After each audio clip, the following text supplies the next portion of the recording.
people that come and join Shack quickly find out in just a quick conversation over daily tea time. We do a tea time every day at 3 o'clock and get people up off their computers a little bit and start networking, and provide, complimentary tea for that and snacks for that. And it's really one of the most enlightening and powerful things that we do.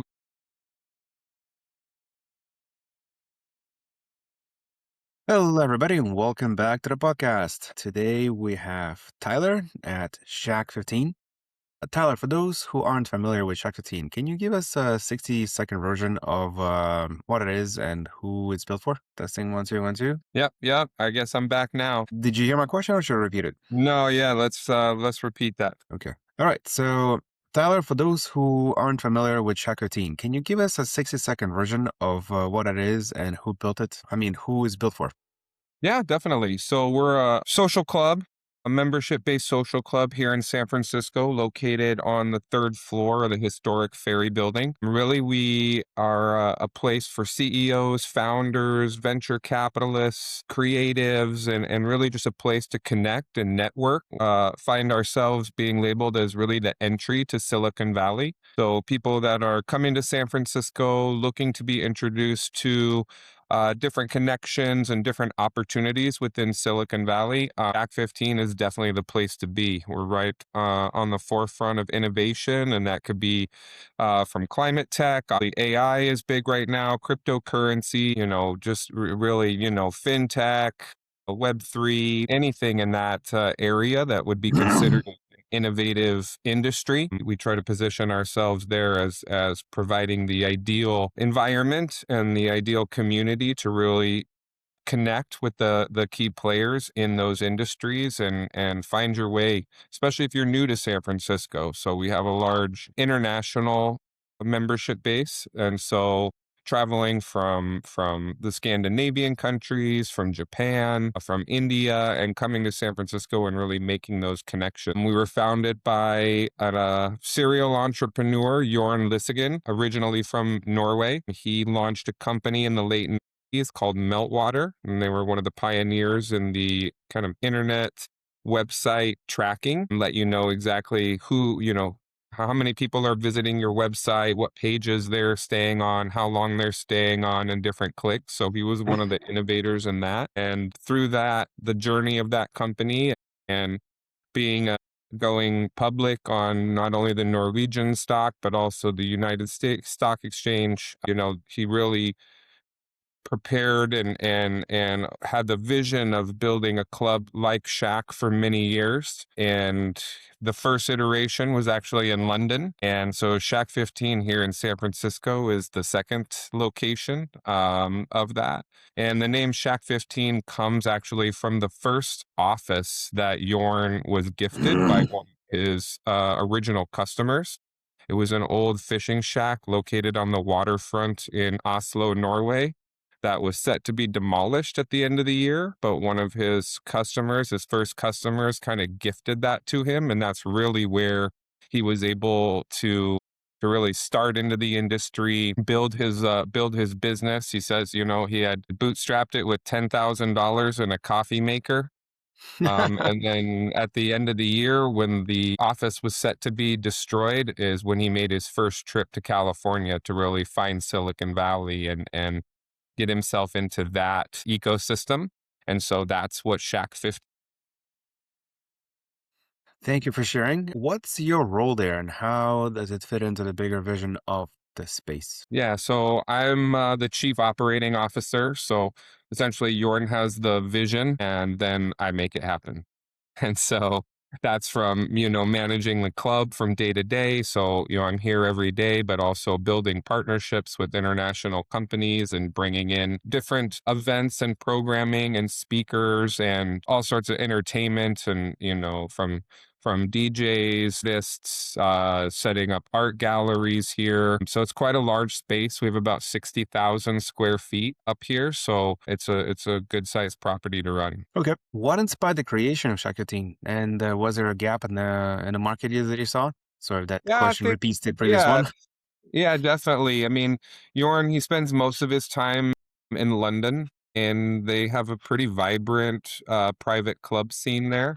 Shortage House or the different Soho houses or things like that. And San Francisco also has an element of private social clubs, but nothing that at the time that was really focused on being an entry for international visitors and also being very focused on a give back and a place for startup founders to come and connect with the other startup founders, other people that are innovating. And so, really, it is a very innovation forward space where founders get together and definitely from the tech and innovation industries find it very valuable, not so much in, say, like real estate or lawyers or things like that. We're very focused on supporting an optimized environment for startup founders. Okay.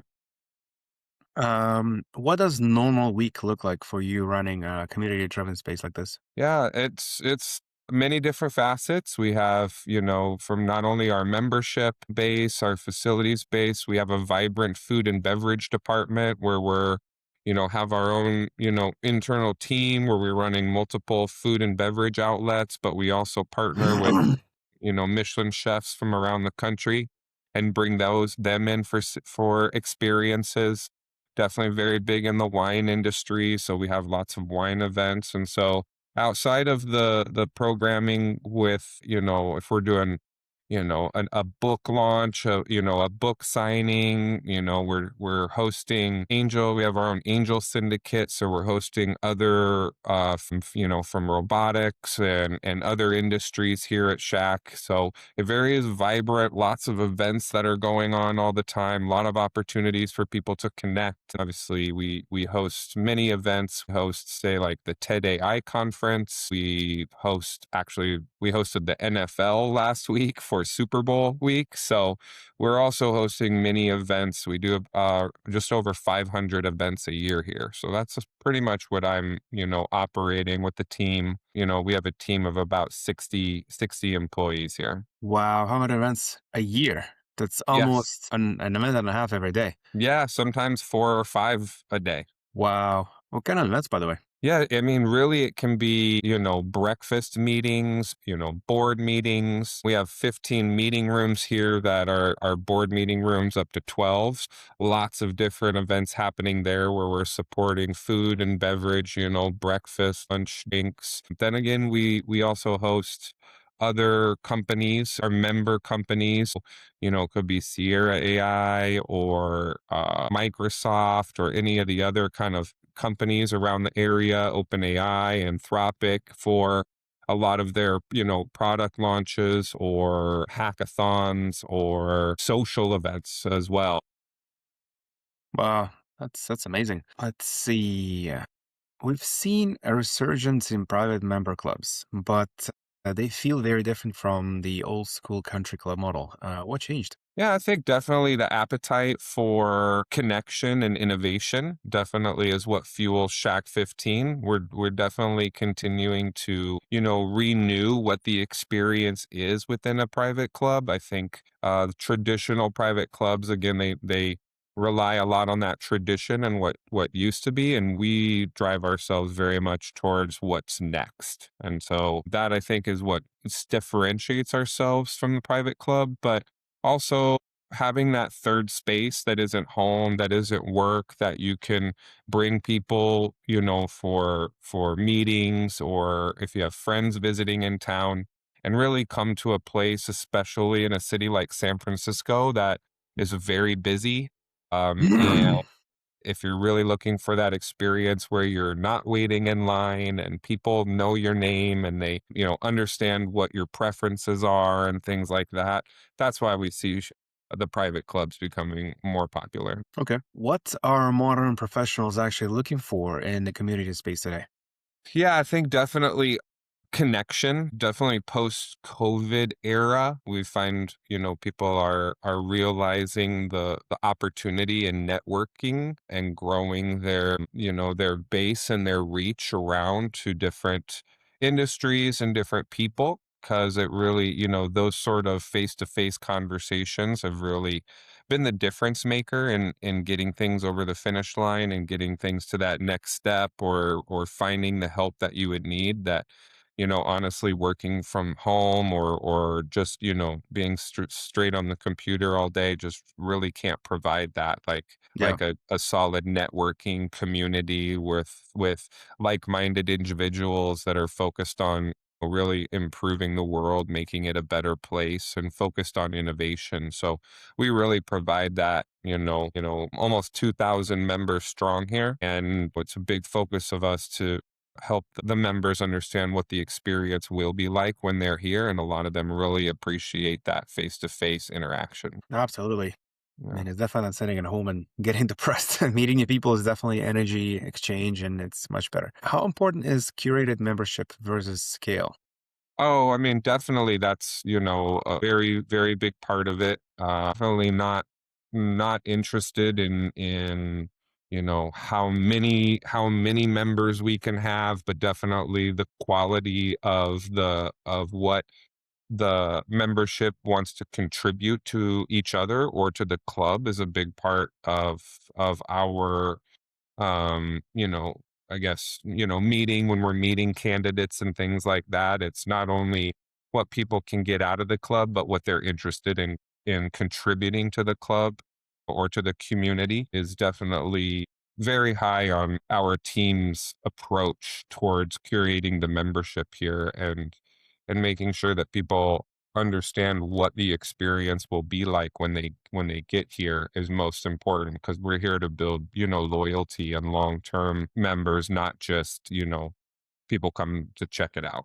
Are people joining for networking, belonging, status, opportunity, or something else entirely? I think it's a combination of all of that. I think really opportunity, but also finding yourself around, like-minded individuals that are interested in innovation and finding what is possible out there that hasn't been discovered yet.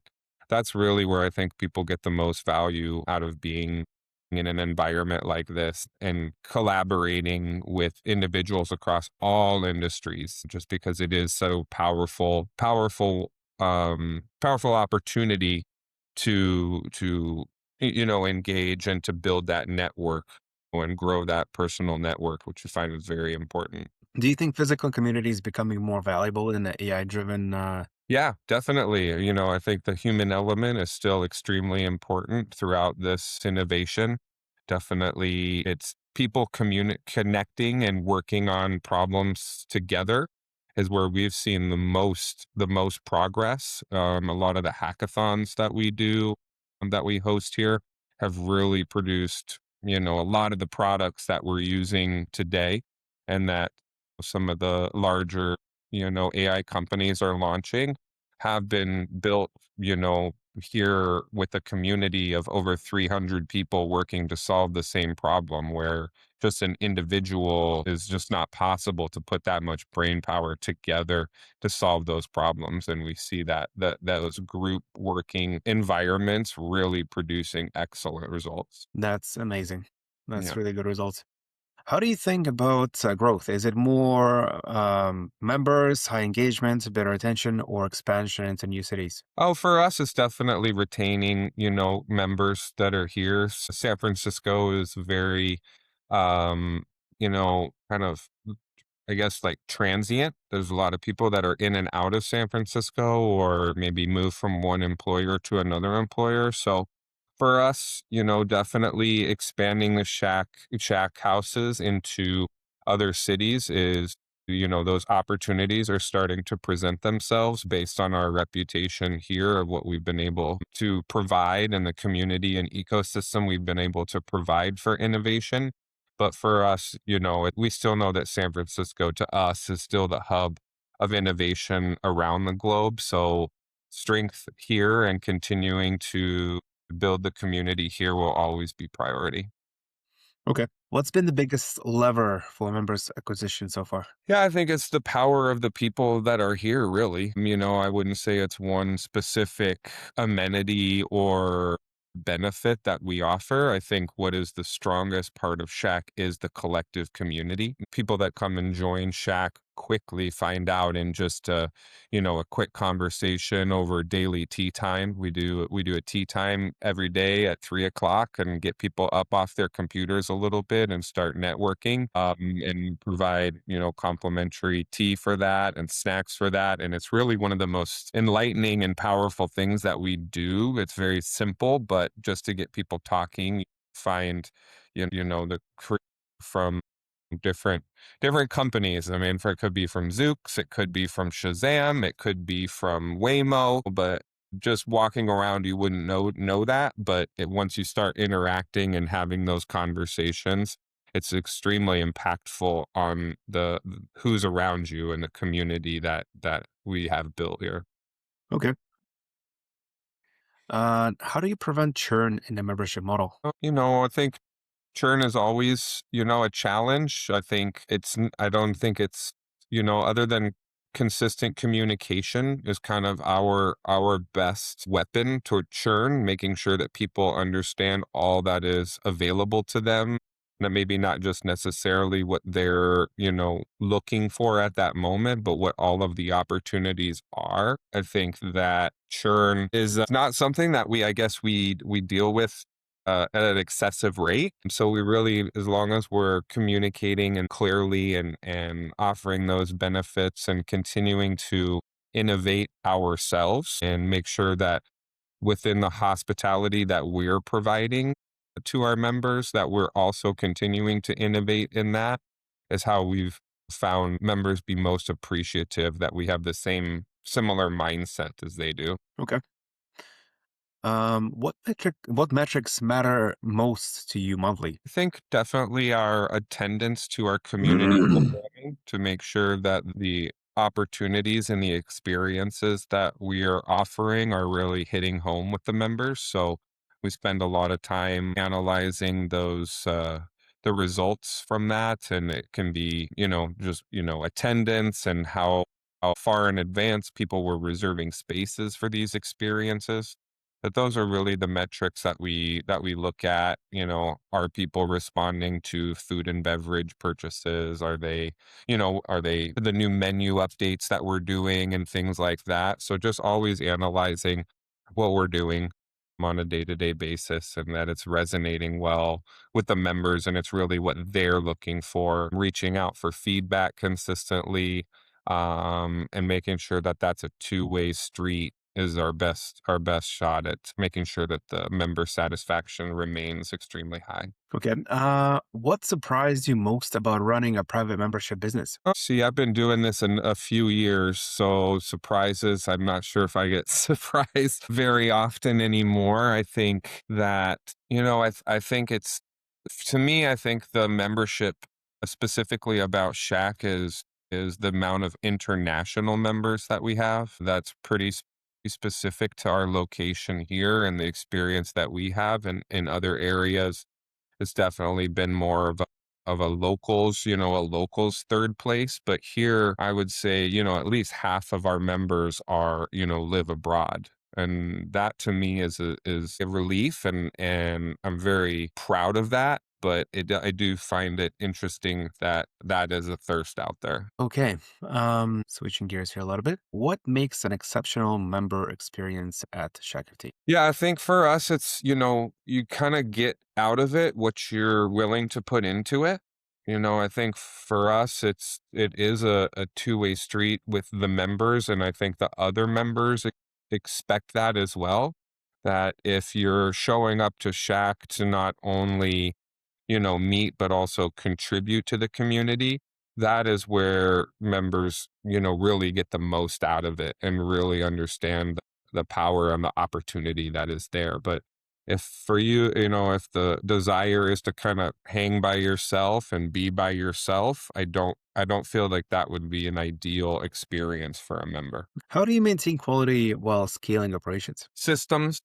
I think over the years of doing this in the first kind of honeymoon period, it was very important for us to build strong communication systems and use technology to our benefit to make things consistent and predictable. So that's definitely the implementations that have made the scaling possible. Definitely, we have a very consistent, very little turnover in our staff, and that consistency really has made the scaling possible, made us be able to do new things, try new things, bringing that team along, slowly and gradually, and introducing new amenities, new services, new dining styles, new event styles to them, and bringing everybody along with us. And we have, for over the last 3 years, at least 90% of the team remains. And that's been a huge benefit Oh, wow. to our success. Yeah, I guess people really love working at the space. It's amazing. What parts of the business are operationally heavy or complex? I think that it's definitely the space management is always, kind of like the inventory of rooms and how we're utilizing the space and balancing that between, the different events and the member kind of benefits that we offer that, maybe not 100% of the people are interested in. So maintaining very comfortable space that is available, at all hours of the day, and then balancing the other spaces with the events and making sure that we're not encroaching too much on the just organic member experience versus the programming that we're offering.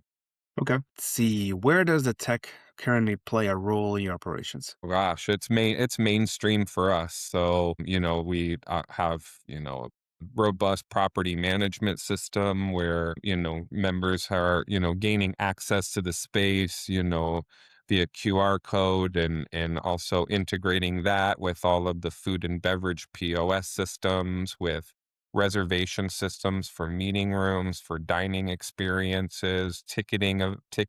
These are things that we're and that we also, as I said, take a lot of pride and a lot of focus on making sure that our tech is also innovative, and that we're also providing new experiences and innovative experiences for the members. And knowing that we're a very tech focused location here and have a very tech and innovative focused membership base, it's something that we're constantly looking in and constantly trying to improve how we're implementing it and how it is affecting the member experience. Okay. Are there areas where you feel manual process slow things down? Which process? Sorry?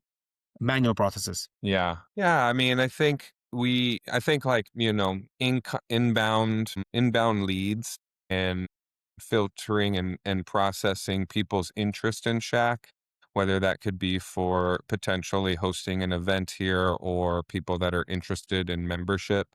Those are still pretty manual operations for us, very hands-on, a bit by design because we are a hospitality first location, but that's where we find the high just weight on the team is working through those. Okay. What major shifts are you seeing in the hospitality and community space right now? Yeah, I think definitely on the hospitality and the food and beverage side, definitely non-alcoholic options have continued to grow and be more in high demand within our events, but also in our day-to-day operation. So that's an area that is we're always innovating on that and providing new experiences for that. Definitely tracking of members' preferences and how if they come in, how they like a certain, meeting room set for them for temperatures or for, ambiance or, preferences for style of beverages, and really personalizing those experiences for the member and for the groups that they come in. Most of them are, bringing in other business opportunities for themselves. So to make sure that that's a seamless experience is definitely high priority for us. And where we utilize a lot of our technology is making sure that we have that information readily available to us. Of course. Let's see. Are hybrid work trends helping or hurting space like yours? Yeah, I think it helps. I think that, in some areas, in some, metropolitan cities that, the cost of having your own office is extremely high. and which has forced a lot of people to work remotely or potentially spend more time at home where traditionally they would be able to go into the office. So we find a lot of people that utilize Shack during the daytime hours as their office as well. And that's also something that during those day parts that we're optimizing that experience to the best of our ability because it is definitely needed in a city like San Francisco where the real estate costs are quite high.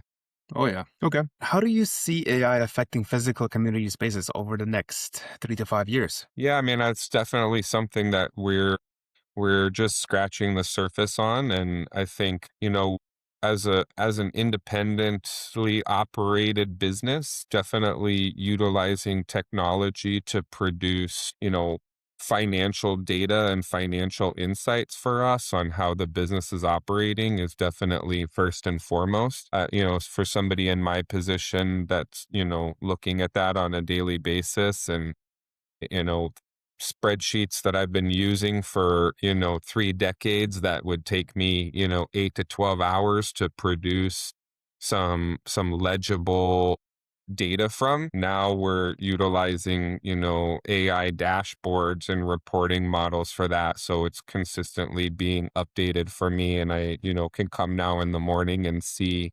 the financial results or the occupancy results or the inbound sales processes that are coming in, whether that's for events or candidates that are in process. Now I have that all readily available. And for us, that's a big help and a big time saver, especially for myself and the accounting team. And find that is, let's see, Testing one, looks two, one, like two. Yep, yep, I'm coming back in. So the daily reporting and having that look at the business in live time is somewhere where we've spent a lot of time and see great opportunity not only for Shack but for other independent hospitality owners, restaurant owners, things like that, where a lot of these processes do take too much time for a sole business operator, and we're utilizing the resources that we have here at Shack with the great minds that we have around us and the great products that are on the horizon and how we can implement those into our own operation to kind of test drive them and hopefully give a strong use case for that to be passed on to the independent operators that are outside of our walls. Amazing. Let's see. What's working really well right now for Shack15? Yeah, I think definitely as we are continue to optimize our member experience for the connection between startup founder and financing, whether that's with a venture capital firm or investment banking firm or private equity firm and having that open platform here where people can comfortably bring their ideas and then also other investment entities can come here in a casual setting and interact with founders and in a one-on-one, no, not in a conference setting or in a high expectation setting, in a very organic setting. That is a lot of the powerful experiences that are happening here, and people are aware that Shack is an environment for that has definitely been beneficial for our reputation and our continued growth, but also, you know, we're working to optimize that experience in that situation as well. That can be how we're renovating specific spaces working with furniture designers to make sure that our seating arrangements and other areas are really optimized for those type of conversations and experiences that a group of 3 to 4 people could have a very comfortable seating arrangement, but also be able to do a nice presentation as well within that arrangement. So making sure that we're setting ourselves and setting up our members to be comfortable in those interactions and meetings has proven very, very successful for our members, which is what our whole goal is. Okay. Now, on the other side, on the other hand, what's been frustrating or harder than expected? Think I think definitely there's external things that within the innovation industry and that doesn't necessarily, apply to what we're doing, but people get opportunities around the world and they move, or their living experiences are changing, their employers are changing, they're kind of in transition because that's a bit of the innovation industry as well as being available to take that next opportunity if you feel like it could benefit your company or your business. So being in San Francisco, having a lot of people come in, a lot of people also, travel or receive opportunities internationally, which does, maybe take them away from Shack from time to time. So those are things that, are really just out of our control. And hopefully it's beneficial for that member or that person to move on. But sometimes it comes with, a lost member for us. That's just how it is. Yeah. If you could instantly improve one operational area, what would it be? I think for us it's providing a more concierge opportunity for our members. That's something that is a little bit newer for our operation and being able to book and facilitate experiences outside of Shack as a member benefit. And so that's one area that we are focused on operationally is building those partnerships around the city so that the benefit of being a Shack member is doesn't just live within these four walls. So that's kind of our next amenity challenge that we're looking forward to. Okay. Do you feel more constrained by marketing, operation systems, or something else? Yeah, I think definitely, the getting the word out about Shaq. There's a lot of other noise and things that are happening out there. And I think marketing and getting the name out is challenging for any business these days. And so to us, it's definitely growing our exposure and the understanding of what Shack is a consistent, challenge. Not, I think, just for any business owner, but we also feel that as well here. But once we're able to connect with a potential member or somebody interested in partnering with Shack, once they actually step foot in Shack, then that is no longer an issue. See, where do you want Shack 15 to be in 12 months from now? Geez, 12 months from now, I think You know, a big focus for us is definitely, as I said, building those memberships, but we also have an extremely powerful food and beverage department here. So a big, focus for us is to, improve our reputation and exposure just around the city and abroad about the power of the food and beverage department that we do here, what we offer, the variety that we offer, the seasonality that we offer. We're right here. The Ferry building offers, one of the largest farmers markets on the West Coast, and it's literally at the bottom of our stairs here 3 days a week.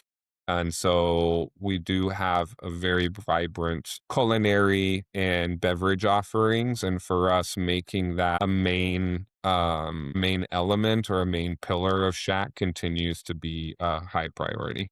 Okay.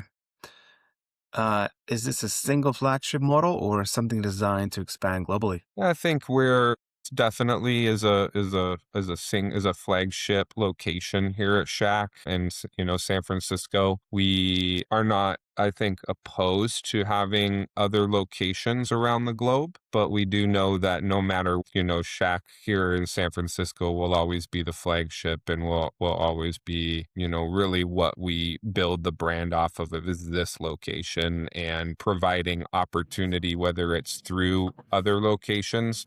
The real opportunity is still the access to the Silicon Valley community and ecosystem, and that is can't be replaced. Of course. Yeah. What does winning look like for you personally in business? I think continuing to build the reputation of Shack as the place that really, forges and galvanizes that experience between innovation and hospitality. So if we're continuing to be on the forefront of innovation within our own industry and be recognized as a leader in new and modern experiences within the club industry, that's going to be winning for us. Okay. All right. So, if you had a magic wand and could fix just one bottleneck in your business right now, what would it be? I think that one area, and as I mentioned before, that most business owners definitely is a challenge and is definitely communicating in an ever evolving platform of communication, whether that's through social media or through website exposure or anything. It is really how can you express what the true experience is, without the person sitting right next to you or inside the opportunity. Is how can you really communicate what a day-to-day experience is. So working with different marketing firms and different influencers or people that are in the social media field or doing podcasts and things like that to really get that reach out there and try to communicate what a day in the life at Shack is. That's something that always is challenging. Do you use any AI tools to automatic posting, scheduling, replies to comments, messages, Yeah. or just generate content? Yeah, a little, just really within the sales pipeline, we do a little bit of AI response there, but we have not, you know, really taken advantage of, potential opportunities to utilize that in our external communications as of yet. All right. So that's pretty much all the questions that I had. Yeah, sounds good. Enjoy your day. Take care. Bye bye. See ya.